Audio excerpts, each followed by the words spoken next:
sauyawa. Duk wata aladara da ta ce maka barci, ko ta abu ta ko kasuwanci ko na soyayya ne da kici-kici. Idan ta na saka zulumi tana sace na tuwa, wallahi asara ce yanke ta baba jinkirtawa. Aljihu ya cika an kasa ciyar ta na kuba.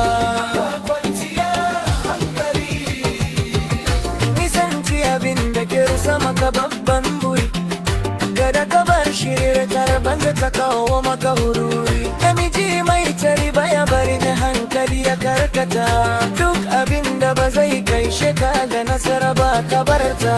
Jara sahu ka kalli gaba da karsashi, kada ka zama bawan sha'awar raba ta da kasashi. Watsar da nauyin kurakuran da kai ajiya, ba sa gyara gobe sai dai su hana ka tafiya.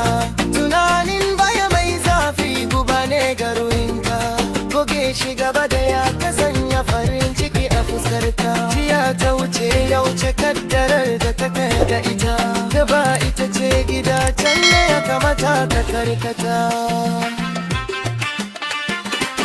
Cire fargabar gobe wace baka da iko da ita, ka dogara ga Allah shine mai kowa da komai a rayuwa. Da safi mara amfani yana rade maka jarumta, kifa futuka da karfi gabar tsoron abin da ba halitta. Zuciya mai karfi take cin kowa ce jarabawa, kwanciyar hankali tana zuwa ne da mikala muraga. Mahalicci ba tare da rabe-rabe ba.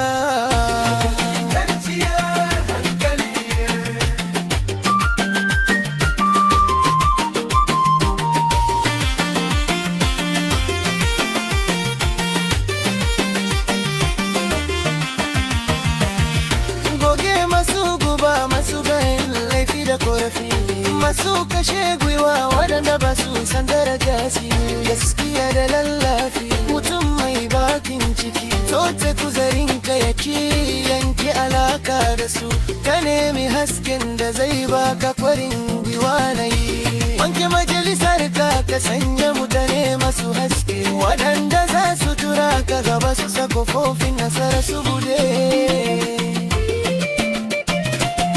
Idan ka goge waɗannan zuciya za ta yi sanyi, natsuwa za ta dawo rayuwa ta yi kyau da sanyi. Kwanciyar hankali dukiya cika musamman, kare ta ka kiyaye ta ita ce ribar da nan mafaraye. Insha Allah wata shawara wanda watar tana garin jera ta a cikin salon babu fasta koka.